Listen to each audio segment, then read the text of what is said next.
trying to deceive you or they truly believe it. It's a different form of insanity, but they're insane. They say nobody knows the afterlife, and then they have a lot of books written in details representing afterlife. Can you believe that? Bullshit.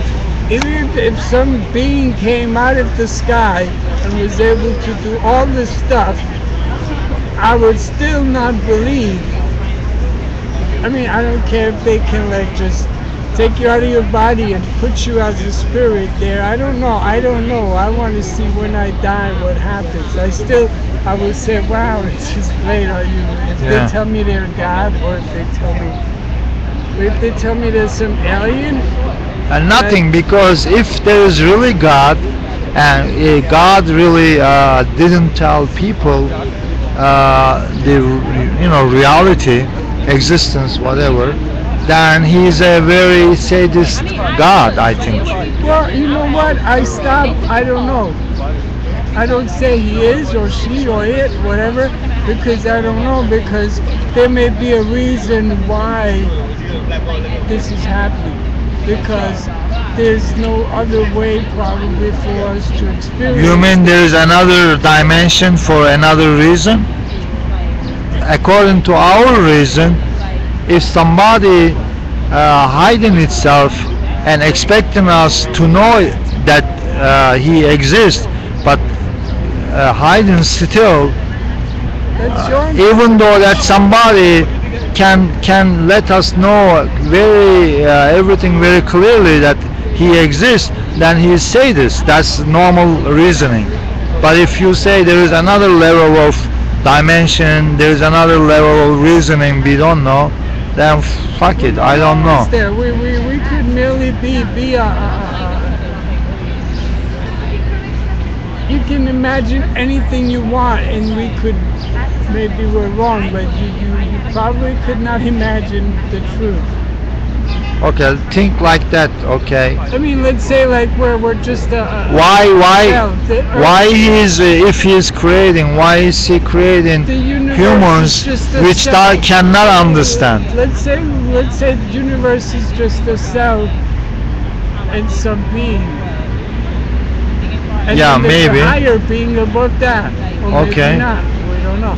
But let's say it's just that. Then what? It's just like cells inside us. Yeah. It actually, you never know what's there. Nobody knows what's there. I just live and I want to learn as much. Well, we can learn.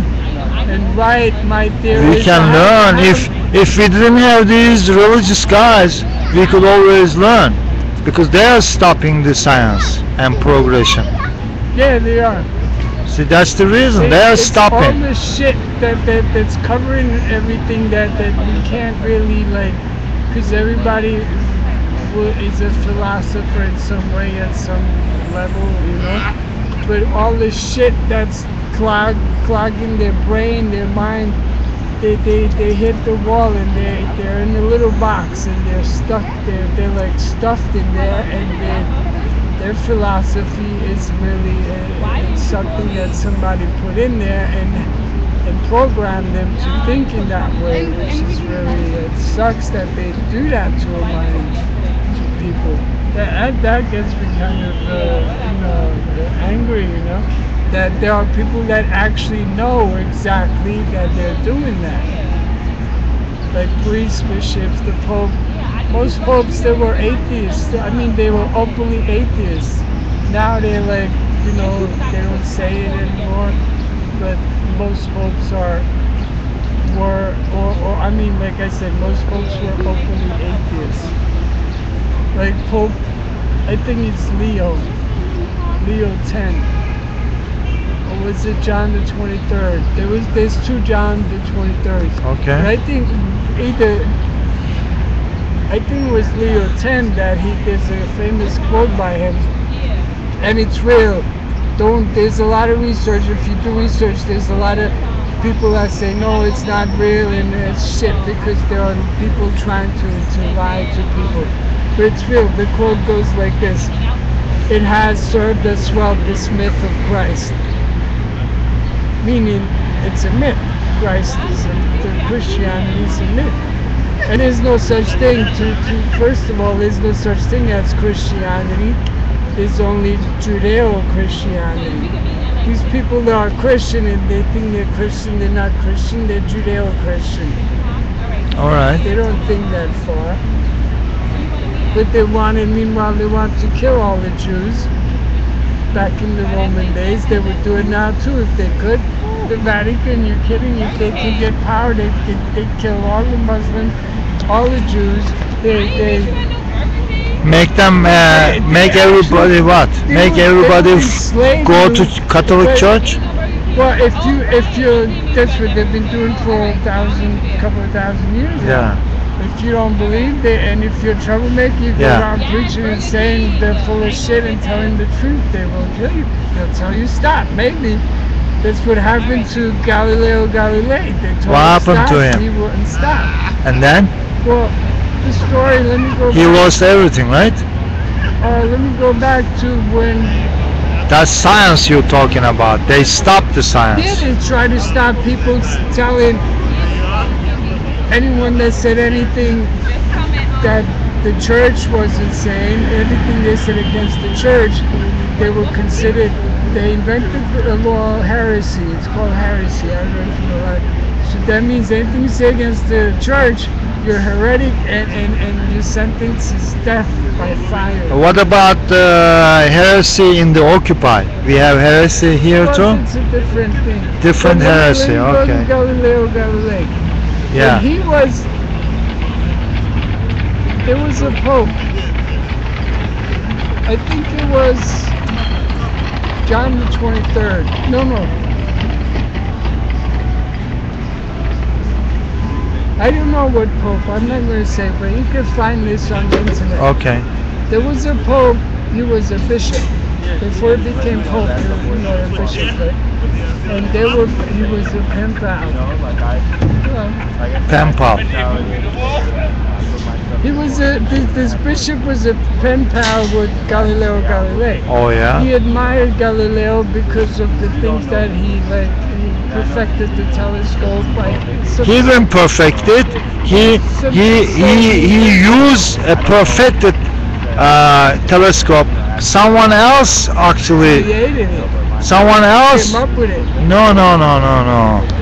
My friend, telescope was already have been used by scientists, by astronomers. Yeah, people But he made it bigger. someone else working on optics, not astronom, optic lens, and he built it, and Galileo started using, like he ordered it. He had some kind I don't know. This is the story that he had some kind of financial somebody what do you call it? Somebody endorsing, right? Sponsor, yeah. He had his sponsor, yeah, Galileo. So his sponsor, had him, so let him buy this new telescope with the new lenses. All right.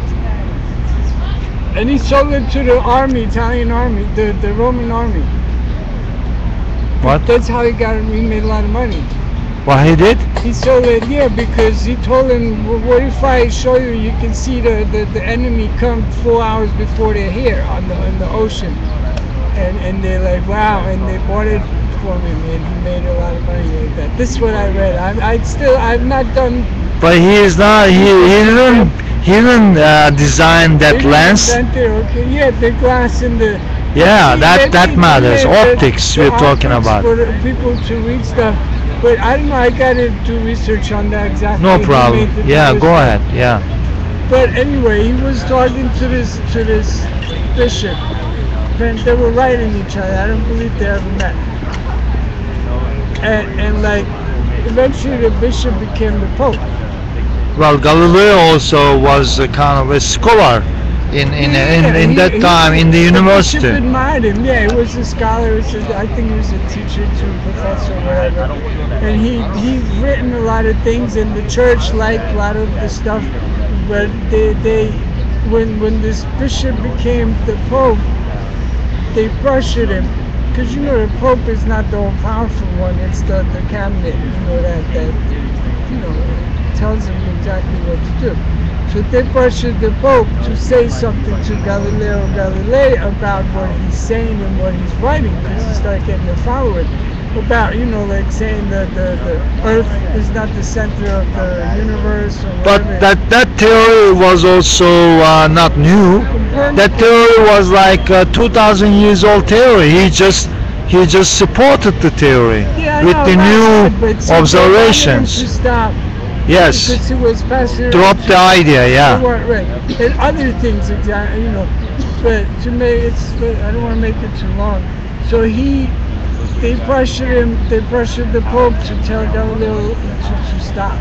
So eventually Galileo never did stop. So they put him in prison in the Vatican for 8 years.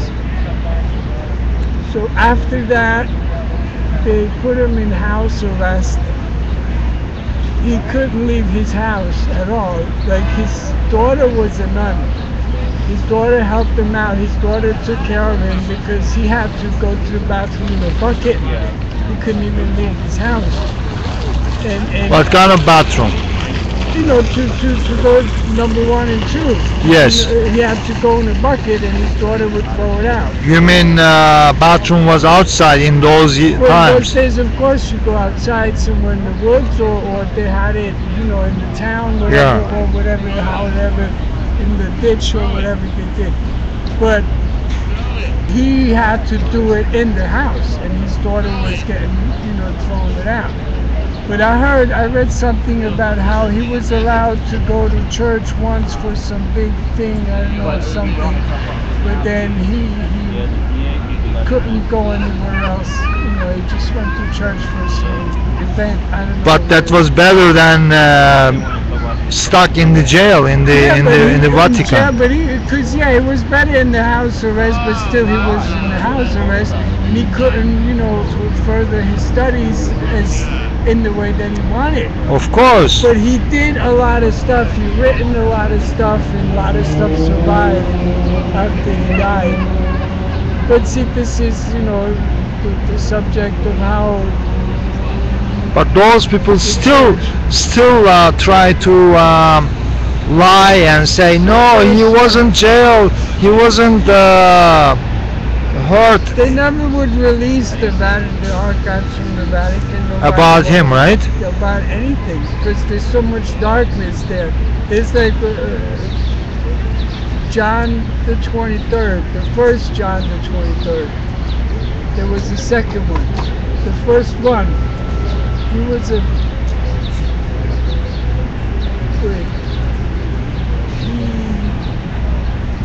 Leo X was the pirate pope. John the 23rd was the pope from the Medici family. They were banksters, I think Venice. Yeah. They were like powerful banks.